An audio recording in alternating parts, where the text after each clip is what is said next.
다섯 번째로 넘어가서 우리 뇌는 배고픔에 어떻게 대처할까? 식욕과 체중 조절에 대해서 이 장에서는 나는 과체중의 원인이 뭐고 과체중인 사람들이 그것을 어떻게 경험하는지를 다루어보자. 과체중과 수면 부족의 악순환이다. 심각한 과체중을 다루는 이야기는 이런 중세시대 성직자들은 7가지 대죄를 강조했는데 폭식, 게으름, 분노, 이 3가지 대죄는 교회 문서에서 여러 차례 등장했다. 예를 들어서 교황 이노첸시오 8세는 엄청난 비만으로 유명했다. 그는 온종일 잠을 자고 성격도 매우 괴팍했다.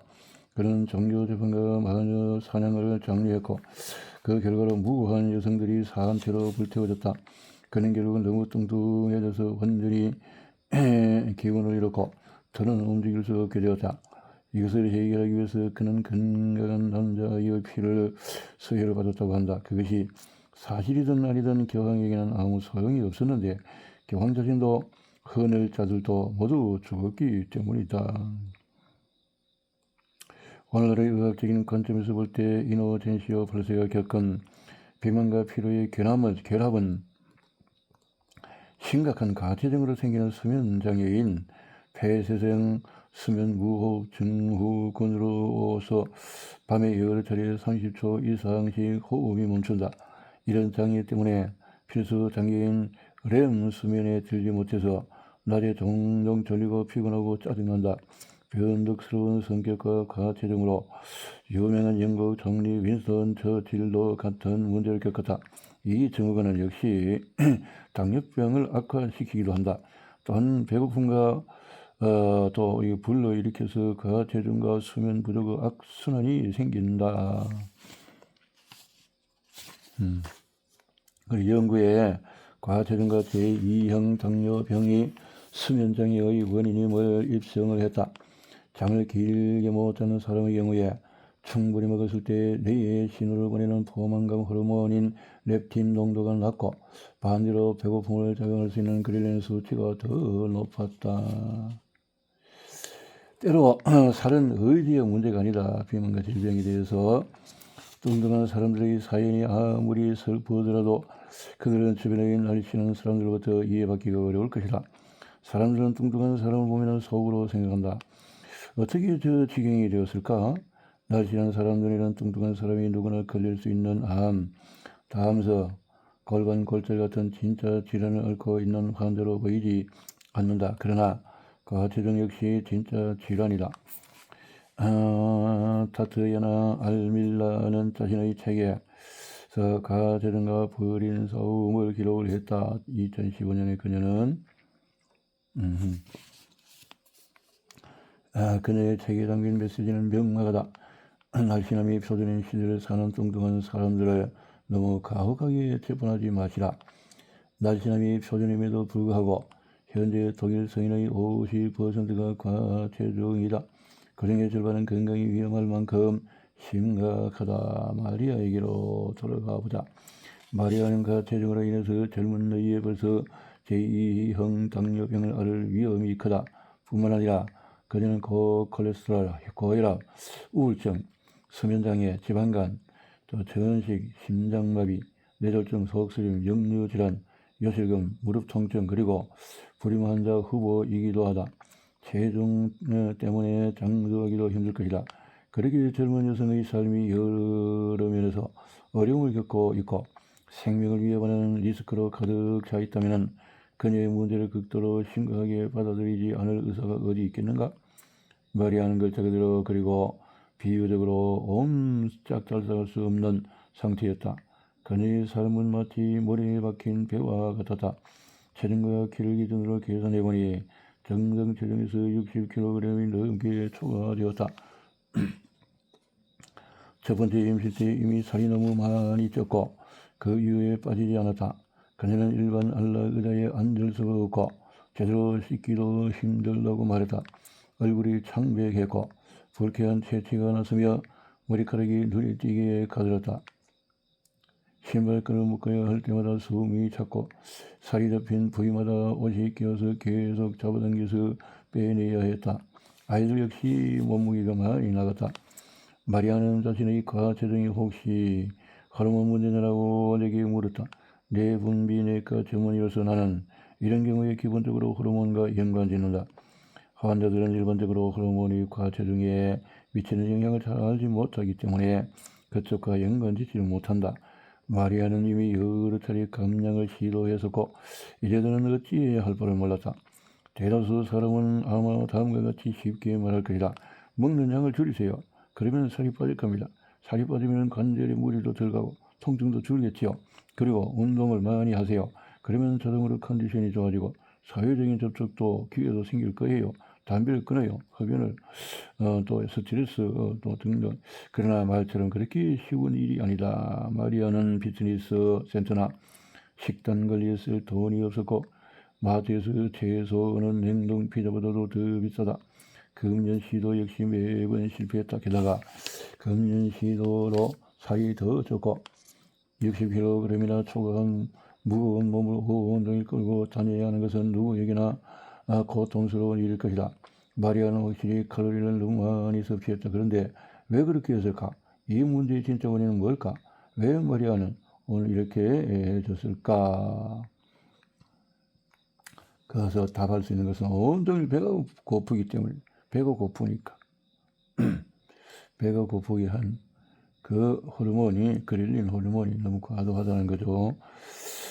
자, 배고픔 생명의 가장 오래된 욕구 세포의 물질 대사에 대해서 배고픔은 아마도 지구상에서 가장 오래된 느낌일 것이다.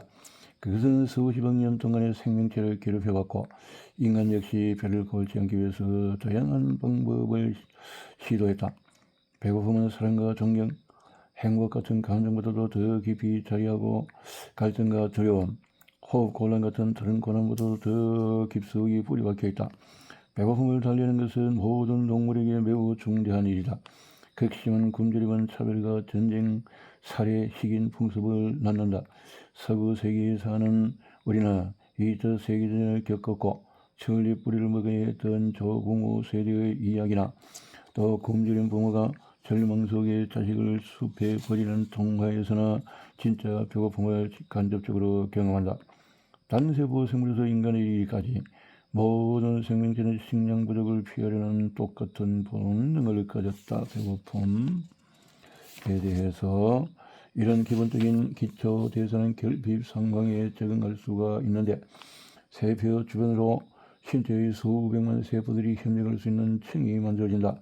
파열의 경우에서 일부 세포들이 전문화되고 예를 들어서 소화기 같은 자체 시스템을 형성하여 물질 대사를 통해서 배고픔과 과식을 제어한다. 이 모든 세포는 뇌를 통해서 서로 소통하고 뇌는 신경계와 호르몬을 통해서 거의 모든 기관에 영향을 미친다. 뇌 덕분에 인간의 식량 공급을 조절할 수가 있다. 인간은 배고픔에 대응하여 농업과 축산업, 더 나아가서 식품 산업까지 발명했다. 배고픔이 미치는 영향을 조사하려면 먼저 물질 대사에 관여하는 기관을 살펴봐야 한다. 그런 다음에 내가 제자로서 호르몬이 조롭게 협력하도록 애쓰는 동안에 소화와 호르몬이 어떤 영향을 받는지 탐구해 보자. 세포에서 그러니까 우리 몸에서 일어나는 일은 매우 복잡하다. 특히 근육을 위한 단백질로 바뀔 수 있는 유기화합물인 아미노산은 몸의 에너지를 저장하는 데 쓰인다. 신체가 물질을 그대로 분해하고 처리하여서 에너지 형태로 저장하는 과정을 물질 대사 혹은 신진 대사라고 부른다. 생명체가 태어난 이후로 줄곧 세포들은 식량 공급에 반응해왔다. 예를 들어서 단세포 생물이 식량을 풍부하게 섭취하면 이 생물의 물질 대사는 성장, 복구, 생식 등에 사용될 물질도 풍부하게 마련이다. 그러나 세포 영양분이 너무 적게 공급되면 이런 화학 반응은 중단되었다. 손상은 복구될 수가 없고 세포 자체 폐기물에 중독되며 자기방어나 번식할 에너지가 부족한 진짜 비상상태가 되었다. 이런 원시 세포는 결핍을 경고로 인식해서 터이고 이 과정은 여전히 우리 몸의 모든 개별 세포 안에서 일어난다. 영양분이 부족하면 우리의 모든 계획을 세포가 굶주린다. 그래서 진짜 배고픔은 매우 지배적이고 광범위할 수 있다. 배고픔은 머리부터 발끝까지 그리고 석석들이 파고드는 깊은 원초적인 느낌이다. 진짜 배고픔은 척수와 뼈를 통해서 전달되고 그것이 오래 유지되면 신체와 인격 모두를 지배하고 결국 한 가지만 정해진다. 먹을 것 찾기. 그것은 식욕이 생기는 것과는 다르다. 음식을 향한 원초적인 충동이자 진짜 본능으로 모든 체세포에서 느껴질 수가 있고 사람을 미치게 만들 수 있다. 그러나 또한 그것을 통해서 신체 과정이 정체되어 심각한 결함이 생길 수도 있다.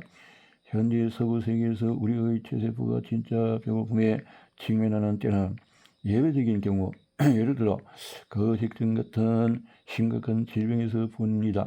어쩌면 당신은 단세포 생물이 배고픔 같은 것을 느낄 수 있다는 말이 과장이라고 생각할지도 모른다. 그러나 단세포 생물은 확실히 식량 부족을 감지하고 그것에 반응한다. 그들은 강력한 원초적인 자극 덕분에 적응하는 법을 배웠다. 식량이 풍부할 때 영양분을 예비로 저장하고 식량이 부족할 때 저장 모드로 전환하여 필수 가능만 최소한으로 유지할 수 있는 미생물은 일단 생존 가능성이 크다. 이 과정은 배고픔을 해결하는 데 중요한 메커니즘이 된다. 인간의 경우에 이런 물질 대사 조정은 극단적인 형태를 취할 수 있고 심지어 남은 삶에 악영향을 미칠 수도 있다. 예를 들어 1944년에 기아의 겨울에 임신하여 비만과 심혈관 질환 위험이 큰 자녀를 낳은 여성을 생각해보라. 이런 임산부들이 겪은 결핍은 태아의 유전자에 깊은 영향을 미쳤고 아이는 나중에 과체중으로 고통받을 확률이 매우 높았다. 마치 엄마의 물질 대사가 태아에게 신호를 보내어서 결핍된 삶을 준비시킨 것 같다. 사춘기에는 반대의 일이 일어날 수 있다. 남녀 모두 사춘기에 거식증을 하려면 물질 대사가 이후에 남은 생애 동안 재량 모두를 고집할 수가 있다. 신체를 통해서 공급되는 빈약한 에너지는 필수 신체 과정을 위해서 비축되고 극한의 결핍 때에 방출되는 물질이 특정 유전자를 영원히 잠재운다. 예를 들어서 배고픔과 포만감을 담당하는 유전자는 비록 DNA 안에 남아있지만 세포는 이 유전자를 더는 이용할 수가 없다. 이것을 유전자 침묵이라고 부르는데 이 효과는 배고픔과 반대로 작용한다.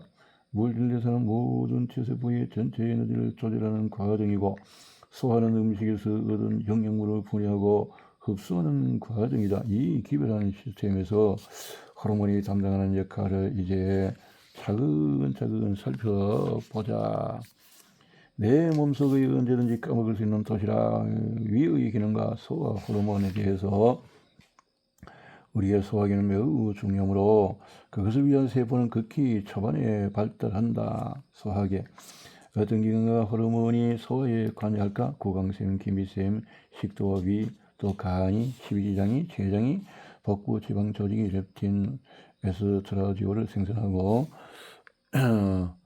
그래서 결장은 대장의 중간 부분으로 이렇게 해서 섬유질을 발효시키고 등등 이렇게 역할을 해서 소화효소를 만들어내는 것이다 라는 거죠. 소화효소, 췌장, 그 위는 호르몬, 또 가스린, 그렐린, 기능 이렇게 해서 하고 또 췌장은 또 인슐린, 글루카곤, 당 또 지방을 대사시키는 이런 역할을 하게 된다라는 거죠.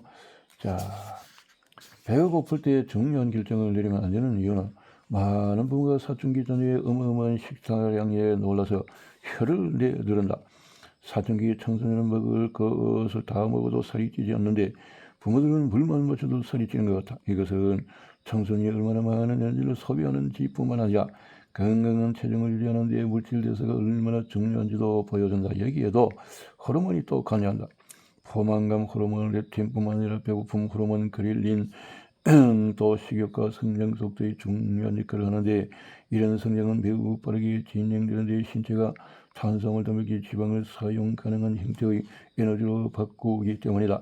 근육량이 늘고 많이 먹어도 살이 찌지 않는 것은 사춘기에 함께 일어나는 두 가지 현상이다. 그러나 호르몬의 균형이 아무리 엄격히 조정되더라도 이에 따르는 예기치 않은 현상까지는 막을 수 없다. 간략히 말해 사람들은 배가 고프면 결정을 더 빨리 내리는 경향이 있다.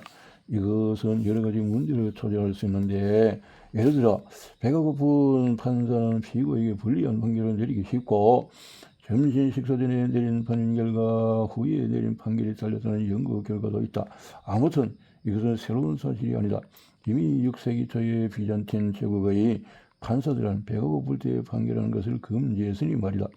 환자에게 항생제를 써줘야 할지 말지 결정해야 하는 의사에게도 비슷하다라는 거죠. 마찬가지로 사춘기 청소년 역시 다르지 않다. 배고픔 호르몬과 포만감 호르몬은 청소년의 행동에 영향을 미친다. 이것은 장과 뇌의 수많은 연결 중에 하나에서 비롯된다. 우리는 이것을 장뇌의 축이라고 부른다. 신경이 장에서 곧장 뇌로 연결된다. 장은 이 연결로를 통해서 또는 혈액으로 호르몬을 방출하여 뇌에 신호를 보낸다. 예를 들어 식사 전에 물을 몇 잔 마시면 식사량이 대폭 줄어든다. 사춘기 이후에도 이 축은 계속 제 역할을 한다. 그러므로 배가 고플 때 예를 들어서 마트에 가는 것은 좋은 생각이 아니다. 그러면 설탕과 칼로리가 많은 음식이 쇼핑카트에 담길 확률이 높기 때문이다.